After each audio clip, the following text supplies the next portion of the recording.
back to my channel dedicated to helping you advocate for your own health one topic at a time. Guys, it's so bright out here I can't even see what I'm doing, so wow, I hope this comes out okay.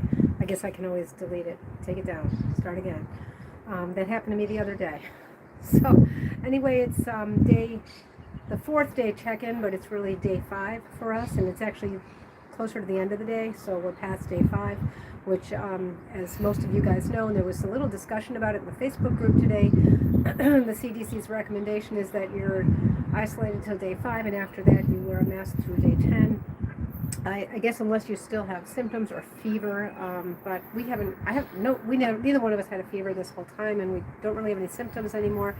Last time I checked in, I had decided to take the Paxlovid, and I was actually a 1 full day out, so now I've had almost 2 full days of Paxlovid, and I am noticeably better this morning. Not that I was ever that sick anyway; it was so mild, and I had said that.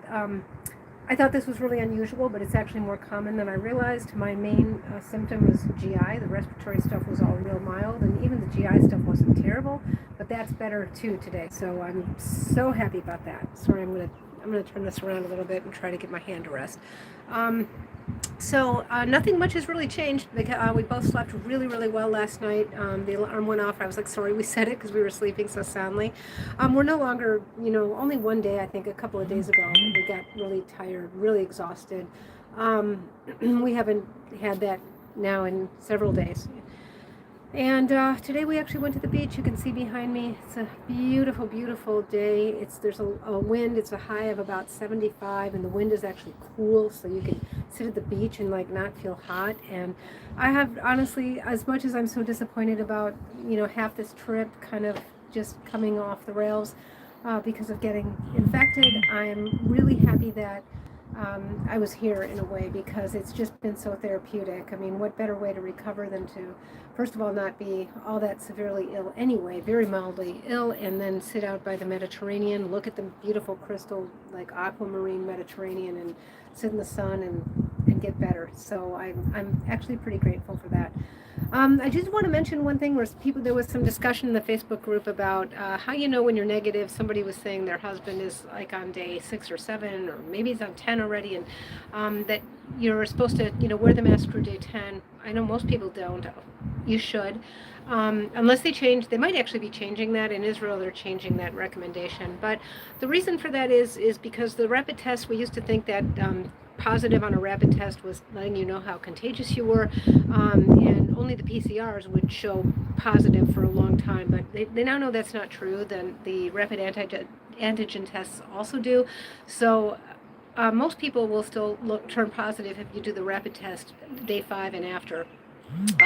Some people a lot longer. Some people it waxes and wanes actually, but that's not likely a sign that you're still infectious. So there's more variability in the positivity or negativity of the test than there is in the infectiousness. The vast majority of people are not infectious after day 5, and the overwhelming majority, I think it was day 7 or 8.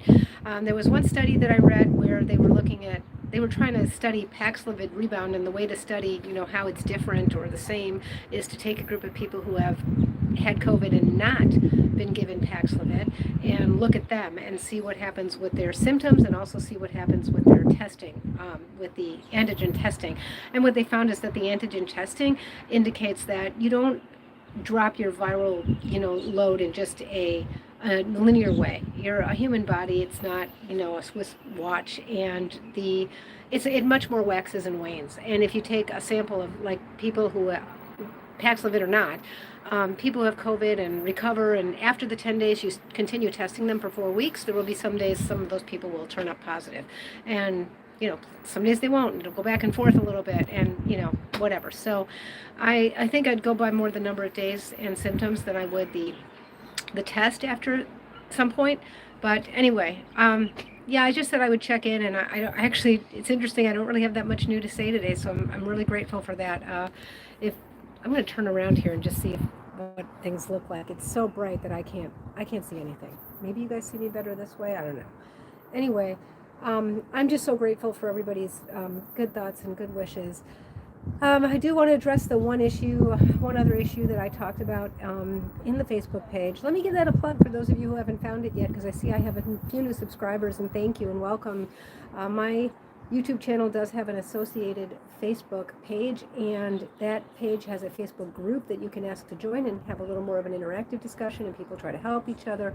I did have a comment that I answered today, and it had to do with long COVID, and so I'm just going to say this another time. I've been saying it, like, it seems over and over again when people message me or when I respond to things in that group. There's no way to take any risk at all of getting COVID without taking the risk of getting long COVID. Those are completely intertwined, and you can't separate them. You can't decouple those two risks. So I understand that particularly a population of people who have been watching my channel for a while there's an overrepresentation of people who are completely risk adverse. I've been that person myself, and I get it, and I understand it, and I don't indict anybody for it. But everybody has to make this calculation for themselves and decide when, if, how much. Is it time to find a new normal or go back to normal? For me, I found it was becoming highly nuanced. And of course, I'm concerned about long COVID. More on that in just a second. But some people talk about social isolation, and for me, it was beyond that, like being lonely. But it was more like I felt being so extremely risk adverse for all this time was actually kind of creating some anxiety, like more empirical anxiety over nothing. So I just didn't feel like it was doing good things for my brain. So that has long-term impacts as well. So I understand that I've taken some risk in deciding to peel off mitigation. I have purposely done it the way I've done it. I'm going to turn around again because maybe I won't be blind.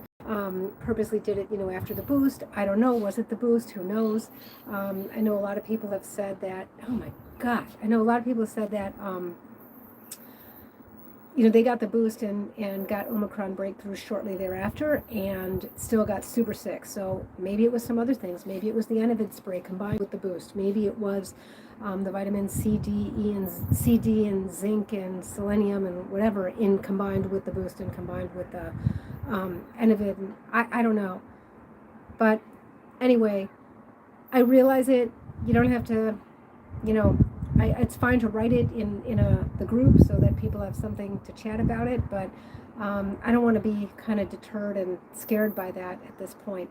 And I do think the calculus on long COVID has changed a bit since Omicron. I think hopefully we're going to get some literature on that soon, but it seems to me that long COVID is most of the time resolves since Omicron variant, and especially in boosted and vaccinated people, and I'm hoping so. So, wow, I'm going to move inside because it's like I'm totally blind here. I wonder if you've even been seeing me this whole time. My God. Okay, that's so much better.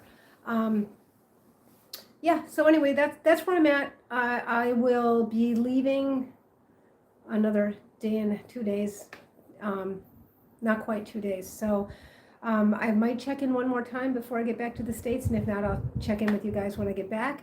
And until next time, be well. Bye-bye.